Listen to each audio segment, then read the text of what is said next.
আসসালামু আলাইকুম রহমতুল্লাহি ওয়া বারাকাতুহু।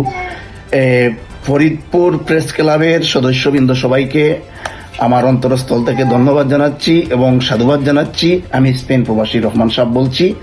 গতকালকে আপনারা একটা প্রেস কনফারেন্স করছিলেন, প্রকাশ চানার পক্ষে অথবা জানেও জানে সেটা আমি জানি না।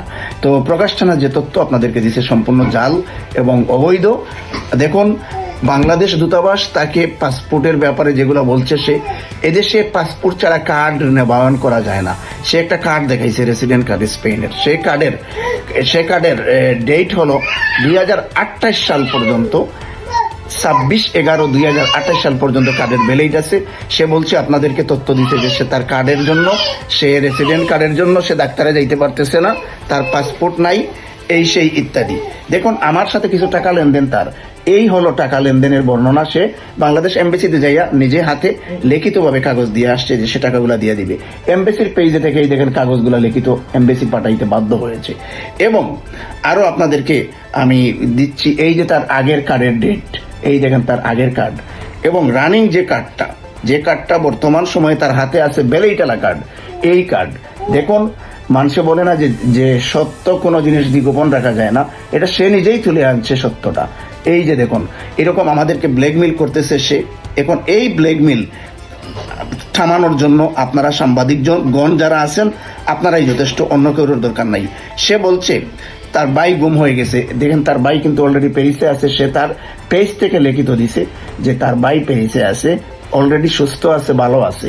দেখুন, সে নিজে বলছে, আবার আপনাদেরকে দেখাচ্ছি আমি, সে নিজে বলছে তার ভাইকে পাওয়া যাচ্ছে না, তার ভাই গুম হয়ে গেছে।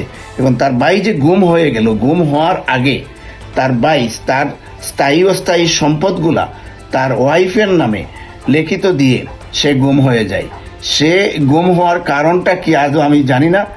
ফরিদপুর শহরে কি সবাই কি বোকা মানুষ? ফরিদপুর শহরে কি আর আসলে অরিজিনালি খুব মানে যারা বুঝেন এরকম কোনো লোক নাই যে স্থায়ী অস্থায়ী সম্পদগুলা, এই যে দেখুন নোটারির মাধ্যমে তার ওয়াইফের নামে সে সম্পদগুলা লিখিত করে দিয়ে সে নিজে গুম হয়ে যায়।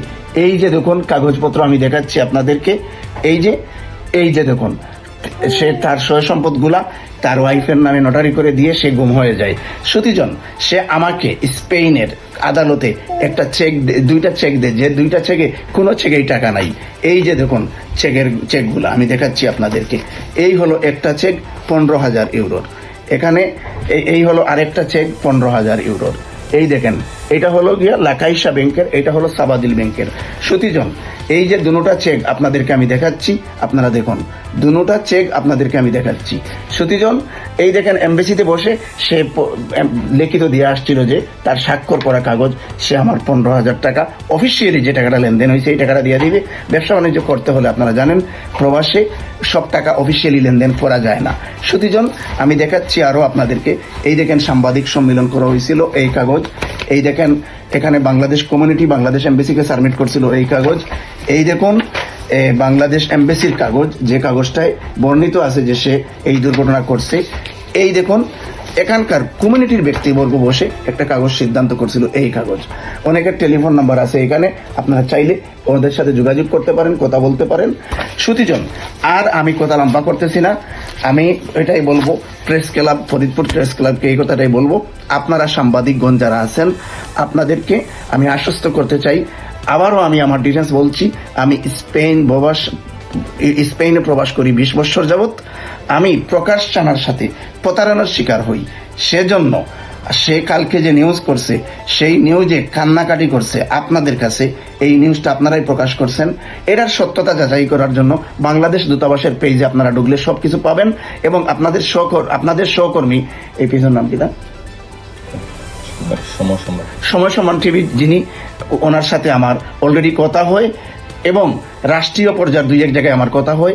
কথা বলার পরে ওনারা বলছেন যে ঠিক আছে, সাংবাদিক সম্মেলন যাদের মাধ্যমে করা হয়েছে হয়তোবা ওরা সঠিক তথ্য জানে না, দেশ প্রবাসের ব্যাপার।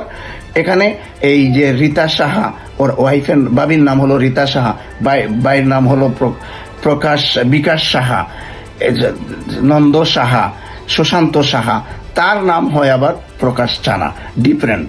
কারণ সে ক্রাইম করার জন্য আলাদাভাবে রয়ে গেছে, সে একজন ডিফারেন্ট চানা ছোট চানা, আমরা বুঝি যে চানা ছোট, তো চানা সে ছোট চানায় অনেক বড় বড় কাজ করে বসছে, প্রায় 5 কোটি টাকার একটা ডিটেলস দেখতে দিচ্ছে আপনাদেরকে এভিডেন্স। তো সুবিনয় অনুরোধ থাকবে আপনাদের প্রতি আমার, যে এই চানায় কতটুকু ব্ল্যাকমেল আপনাদেরকে, আমাকে, বাংলাদেশ কমিউনিটিকে, বাংলাদেশ দূতাবাসকে করছে, সেটার সঠিক তথ্য আপনারা তুলিয়া ধরবেন। সবাই ভালো থাকবেন, সুস্থ থাকবেন, এই বলে আমার বক্তব্য আমি শেষ করলাম। খোদা হাফিজ, ভালো থাকুন সাংবাদিকগণ ফরিদপুরের। আমার অনুরোধ থাকবে আপনারা সঠিক তথ্য জানে নিউজ করার জন্য এবং আমার এই নিউজটা প্রকাশ করার জন্য। আসসালামু আলাইকুম।